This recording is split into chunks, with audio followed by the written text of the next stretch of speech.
ఆనందం అనేది మనకు ఆత్మ నుండే లభిస్తుంది. जो अंदर है वो तो आत्मा है, वहां से ये आनंद आता है, सोर्स है।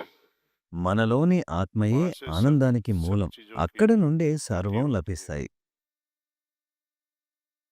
కానీ మనం ఎప్పుడైతే ఆత్మను ఖైదు చేస్తామో, అప్పుడు మనకు ఆ ఆనందం అనే ప్రకాశం లభించదు.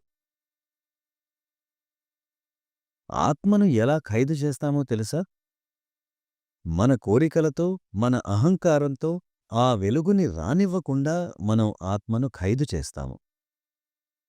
సరిగ్గా గమనించండి. ఆ వెలుగుని మనం అహంకారం మరియు కోరికలు అనే కారు మేఘాలతో కప్పివేయడం వల్ల ఆత్మ చుట్టూ అంధకారం మాత్రమే మిగులుతుంది. మన అహంకారం ఎలా ఉందని మిమ్మల్ని మీరు పరిశీలించుకోండి. ఎవరైనా మిమ్మల్ని ఒక్క మాట అంటే మీరు తట్టుకోగలరా? కోపం వచ్చేస్తుంది. మనలోని చెడు లక్షణాలన్నీ పైకొచ్చేస్తాయి. ఇలాంటి సమయాల్లో మన ఆత్మ ఎలా ఆనందంగా ఉండగలదు?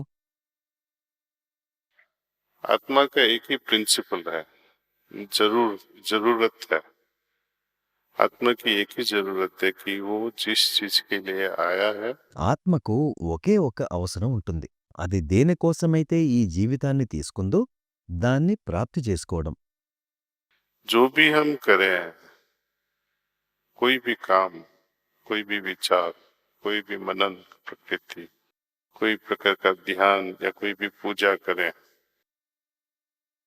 यदि वो आत्मा की उन्नति के लिए सही होगा, మనం ఏదైనా చేస్తున్నా, అంటే ఏదైనా పని చేస్తున్నా, ఏదైనా ఆలోచిస్తున్నా, ధ్యానం చేస్తున్నా లేదా పూజ చేస్తున్నా సరే, అది ఆత్మ యొక్క ఉన్నతికి అయినప్పుడు ఒక రకమైన శాంతి లభిస్తుంది. ఆ శాంతే ఆత్మకు ఆనందాన్ని విరజిమ్ముతుంది. కొందరు అడుగుతూ ఉంటారు కదా, ఆనందానికి సరైన మార్గం ఏమిటని? ఏదైతే మీ ఆత్మకు శాంతిని చేకూరుస్తుందో అదే సరైన మార్గం.